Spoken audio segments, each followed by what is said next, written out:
name is Alex Howard. I'm the Washington correspondent for O'Reilly Media, and we're very fortunate to have an Australian import at that. Dr. Nicholas Gruen is in fact the chairman of the Australian government's Government 2.0 task force, and they were entrusted with coming up with next steps and recommendations to the government on what it could do to implement some of the themes, technologies, and other innovations that have been discussed here at the Expo. So welcome. And what were the findings of the task force? Well, we argued that one of the things that needs to happen is that public servants need to be given permission to start getting into Web 2 technologies and sort of expressing themselves. I don't mean by that that we need to know what every public servant is thinking every minute of the day, but public servants have all sorts of familiarity with Web 2, with social media and so on, and they've got ideas about how they could use that in their work, and typically that's kind of led to, maybe they don't even have access to Facebook or whatever through their, because security closes it down, and we're saying that we need permission for them to do that, and then they need to get out there and start experimenting with how to use social media. So those are the other key finding or recommendation was that we need to have a much less suppressing approach to intellectual property. So in America, a lot of government content, a lot of stuff that government produces is automatically in the public domain. In Australia and in most common law countries, England and so on, what government produces is automatically copyrighted, and we're saying that a lot of that should change, and governments should license their material in such a way that makes it clear that they want to get out there, because generally speaking they do. Now, there are other things to talk about in terms of how the Australian government has responded to the task force recommendations, but one clear piece of news is that the budget is now released in Creative Commons. Exactly. So how else is Creative Commons being used for government content there now? Some major documents from the Victorian government have been released in Creative Commons. It seems commonsensical. I'm a friend of the Minister for Finance, who was the commissioning minister of the government task force, and I said to him when he produced his first budget, he sort of showed me the document, and he was like a sort of new baby that he'd had, and he was very keen on it and fond of it, and I turned over the front page and I said, Lindsay, do you know that read this, which said all rights reserved, all this sort of stuff. I said, I thought you wanted people to know about this budget. Why don't you change that? Well, he said he would, but then of course he ran into what I call the antibodies, which is banks of lawyers in different places saying, no, that's not the way we do things. So it seems like a small thing. It's actually a pretty big thing. I think we're the first government in the world to publish their budget as a Creative Commons document.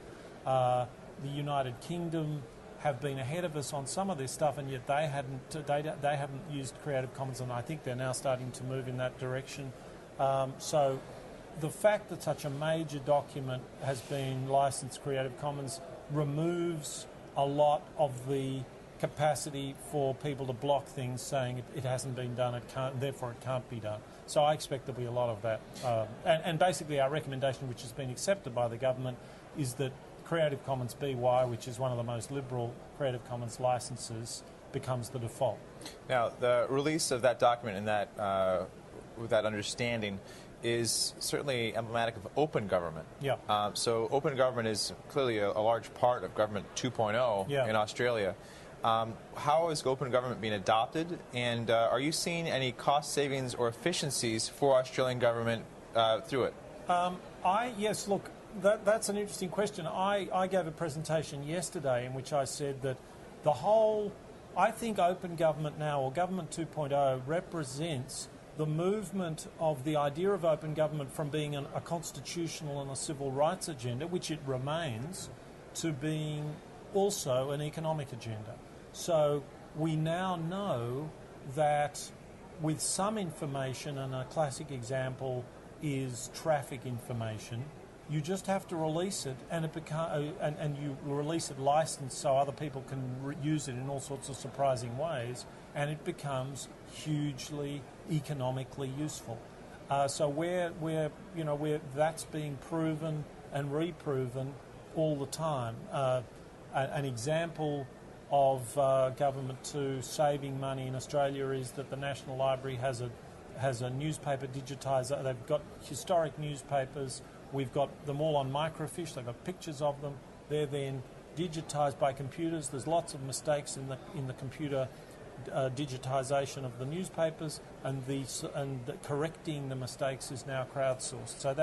So that will save millions of dollars as we get volunteers around the world reading the articles, often just for interest, and then correcting the mistakes. So that's an example. Well, thank you. And what are the next steps now? The next steps are getting the message out, really. The policy architecture is now in pretty good shape. We've removed a lot of the blockers. We've created a permissions, at the top at least, we've created a culture of permission and encouragement. But, the culture of public service is such that it's, going to be a long time before all public servants feel free to do this stuff if they want to do it. So it's about projects, it's about getting new projects going, finding out which ones are really work well, which ones don't work so well, people looking at different agencies saying, gee, what they did was pretty cool, can we do that? So that's, the next steps are just the normal process of growth and adoption.